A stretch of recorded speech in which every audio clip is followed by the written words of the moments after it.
Doctor BR Ambedkar Konaseema జిల్లా కొత్తపేట నియోజకవర్గం ఆలమూరు మండలం చెముడులంక శివారు గాంధీనగర్లో సంభవించిన అగ్ని ప్రమాదంలో సేరపు నూకరాజు మీసాల శంకర్రావు కుటుంబాలకు చెందిన తాటాకిళ్లు పూర్తిగా దగ్ధమై సర్వం కోల్పోయి నిరాశ్రయులయ్యారు.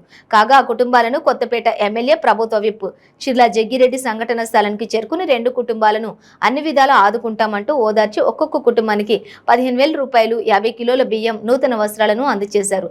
ప్రభుత్వం నుండి అందవలసిన అన్ని పథకాలను వచ్చేటట్లు కృషి చేస్తానని ఆ కుటుంబాలకు హామీ ఇచ్చారు.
ఎవరింట్లో ఉండేది ఎవరమ్మా?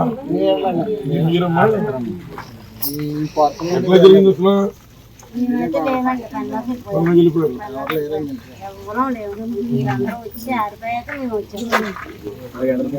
ఈ పక్కన బిల్డింగ్ ఉంది కానీ లేదా మొత్తం వచ్చాక వెనకాల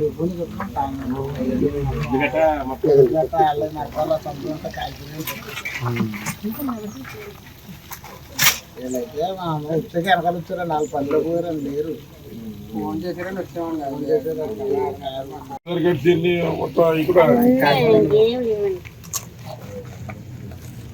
వాలంటీర్ల దగ్గర కొన్ని రాకపోవడం వల్ల ఏమో ఇప్పుడు ఎవరు రెవెన్యూ డిపార్ట్మెంట్ ఎవరు వచ్చారమ్మా? వాళ్ళకి ఆధార్ కార్డు తీరుని కూడా మళ్ళీ జిరాక్స్ ఇచ్చి చూపించి ఇవ్వాలా? అవి నోట్ చేసుకున్నారా? రాశారా? వాళ్ళకి రాసిన రిపోర్ట్ కూడా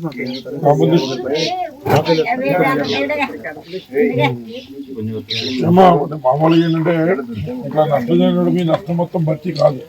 కానీ ప్రభుత్వం నుంచి ఎవరు ఇల్లు కలిపినా ఒక ఫ్రీ కాలనీ 1,80,000 రూపాయలు ఫ్రీ కాలనీ రేపు పొద్దున మీ సొంత ఇల్లు అయితే మీరు అదే దాంట్లో ఫ్రీ కాలనీ కట్టుకోవడానికి 1,80,000 కాలనీ ఇల్లు ఇస్తారు. అయితే ఫైర్ డిపార్ట్మెంట్ వచ్చారా? ఫైర్ వాళ్ళు ఒక ఫైర్ సర్టిఫికేట్ ఇస్తారు. అది ఒకసారి ఏగిరి ఇచ్చేస్తే వాళ్ళు కాలనీ మంజూరు చేస్తారు. అవుతుంది. అలాగే ఒక 8,000 రూపాయలు మీకు ప్రభుత్వం నుంచి మంజూరు చేస్తారమ్మా, అది ఇస్తారు. అలాగే ఒక 4,000 రూపాయలు సామాన్లు కొనుక్కోవడానికి ఇతర కలెక్టర్ రాసేది లేట్ అవుతుంది ఏమో, అది కొంచెం టైం పడుతుంది, అది కూడా ఇస్తారు. కానీ ఈ 1,80,000 ఇస్తే స్లాబ్ వేసుకుంటే ఇబ్బంది ఉండదని స్వతగా ఆ కాలనీ ఇస్తుంటారు.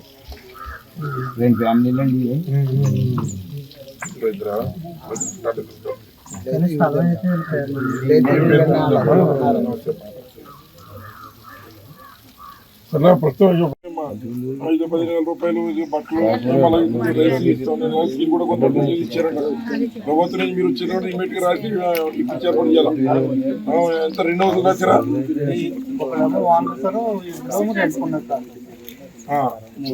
ఎన్నో అవుతాయి అవసరం అయితే ఎన్నో అవుతాయి.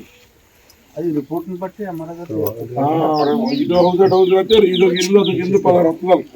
అది నేను చెప్తాను. మీరు ఒకటి రాస్తే ఒకటి మీరు అట్లా రాసిస్తే వాళ్ళు కొంచెం ఉపయోగపడతాయి. రోజు లేట్ అయినా వీళ్ళని త్వరగా డబ్బులు వచ్చి ఉండాలి. ఏమ్మా రైట్ అమ్మా.